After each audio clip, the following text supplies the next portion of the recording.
Today, Chevron is introducing a new gasoline, Chevron with Techron. No gasoline gives you better performance or lower emissions. It's so good, the word is already on the street. New Chevron with Techron. Chevron, simply smarter. There is truth in advertising, yes I swear. Got new Nikes on my feet and Vidal Sassoon in my hair. I can sure use a Budweiser Fruit of the Loom underwear. There is truth in advertising, I swear. Why would they lie to me when they love what they sell? Plus we all know that the liars have a special fire in hell. On the television, radio, and in the magazines, the advertising gods perpetuate the American dream. Advertising, let it be, let it be. Now I know that I don't need to buy everything they try to sell me, but so easily divided is a fool and his money. There is truth in advertising, let it be. Why would they lie to me when they love what they sell? Plus we all know that the liars got a special fire in hell. On the television, radio, and in the magazines, the advertising gods perpetuate the American dream.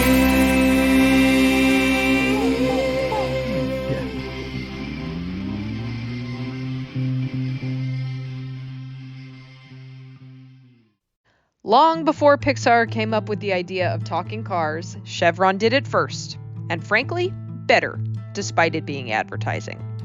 Car culture is extremely American as far as hobbies go. That isn't to say that a lot of other countries don't have fondness for motor vehicles, but as far back as the 50s, it was a popular thing in the US. From car club vanity plates to toys like Hot Wheels and Matchbox, cars have always had a uniquely American association with them. But to this day, nothing in automotive advertising has matched the Chevron talking car commercials. Their debut in television commercials was on May 1st, 1995, and it featured talking cars done in what's commonly known as stop-motion animation. The commercials themselves were crafted by the ever-talented Aardman Animations, pioneers and experts in the field of stop-motion, who created famous productions such as Wallace and Gromit and Creature Comforts. But the one truly unique thing that secured Chevron Cars' success is something that not many advertisements have done, which is create merchandise based on merchandise. The spokes cars were created primarily to promote the company Chevron with Techron. Techron is a patented fuel additive developed by the Chevron Corporation.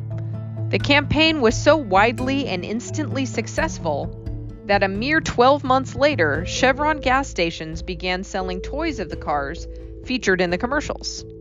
Even then, despite the success of the campaign, Chevron underestimated demand in '97 and increased production to 700,000 compared to the 500,000 in the previous year.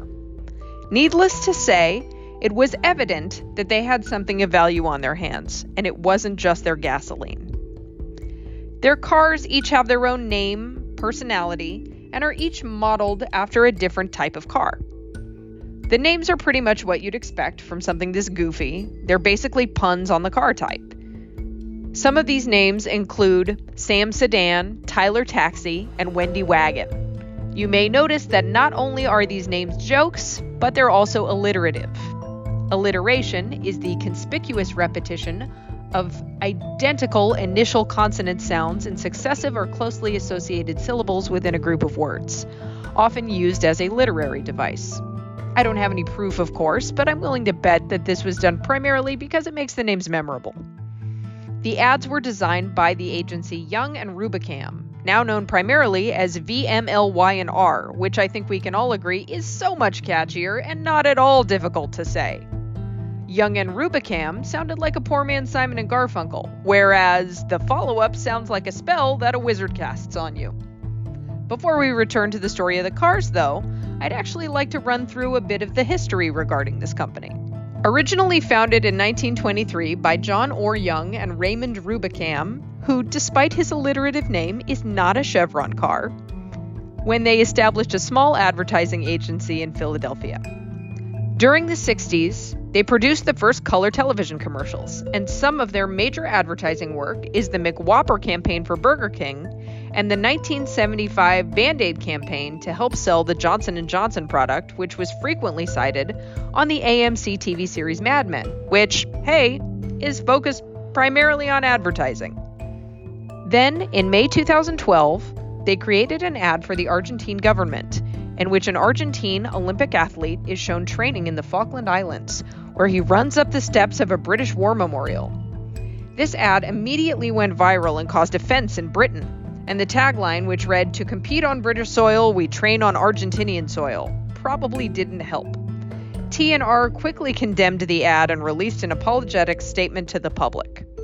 But entertaining as their history is, this isn't a show about them. Let's get back to the cars. Although originally designed for children, Chevron executives were surprised when adults started collecting the plastic cars as well. In hindsight, the brony situation really shouldn't have been so surprising, as adults are quick to co-opt something generally made for kids. The bright colors, goofy names, and overall cute design really should have made it clear to them from the get-go that they'd be massively appealing to everyone and not just children. But this is how marketing works. They pick a target demographic, then they blatantly ignore the rest of the market until the market shows them firsthand that it's also interested in their product. The Chevron cars were a weird idea. Not necessarily the ads themselves, because anthropomorphism is hardly new in the advertising world, but because they then decided to sell merch based on the campaign. And this isn't like with the California Raisins, which was more produced by the California Raisin Advisory Board than the Sun-Maid Company themselves. No, these came directly from the Chevron Company, who then sold these toys in their own gas stations. Honestly, it was a brilliant marketing technique. Not only were they able to sell the cars seen in commercials, but it also allowed them to create variations on a whim. For example, in 2001, Chevron issued the limited edition Hope car to raise awareness about the fight for a cure for breast cancer and raised $300,000 in donations. They followed this up every October through 2007, with profits going to relevant charities. Now, they weren't simply producing cars based on commercials. They were just producing toy cars, albeit for good reasons. They did this again in 2007 when they began limited production of cars in association with major commercial sports and university teams. But even if an ad campaign is successful, it eventually ends. On July 26, 2011, Chevron announced that due to decreasing consumer demand, production of the cars would be discontinued. This brought to an end a period of 15 years in which they were produced and sold. These days, you can find Chevron cars on eBay going for, depending on the car generally, very little. They remain one of the more well-remembered ad campaigns simply because of their novelty. Stop-motion cars turned into toy cars and primarily sold at gas stations. That's not something you easily forget. They were one of the more colorful, fun, and not at all intrusive ad campaigns to exist, in our opinion, and really, they shouldn't have been discontinued. There was just something oddly wholesome about the whole thing, even if they were promoting a dying fuel source that's continuing to wreck our environment. Sure, there isn't a super interesting story with twists and turns, and sure, there isn't some kind of massive public adoration like there was for other mascots, even in spite of the extremely successful toy cars. But the fact remains to be seen. The Chevron cars were everywhere at one point, being regularly skewered even in pop culture on shows like Mad TV and Robot Chicken. Sometimes a mascot doesn't need extreme cultural penetration. Boy, is that a sentence I hated saying. To be beloved. Sometimes all you need is a little colorful clay car and 30 seconds to make the viewer love them. In all honesty, I doubt the cars did much for the actual business of gasoline, but really isn't that for the best? In my personal opinion, I think it's time for them to make a comeback. Between electric cars, self-driving cars, and other automotive advancements, there's a lot of room there for the Chevron cars to play within. It's been over a decade now since the toys went out of production. That's long enough for them to be considered nostalgic and thusly ripe for return, isn't it? We're busy rebooting everything else. Why not reboot our ad campaigns while we're at it?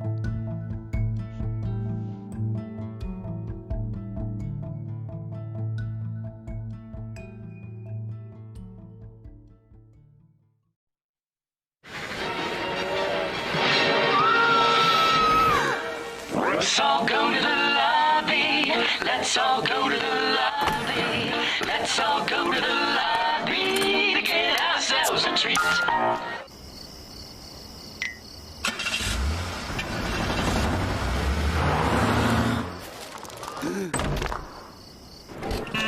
Let's all go to the Chevron.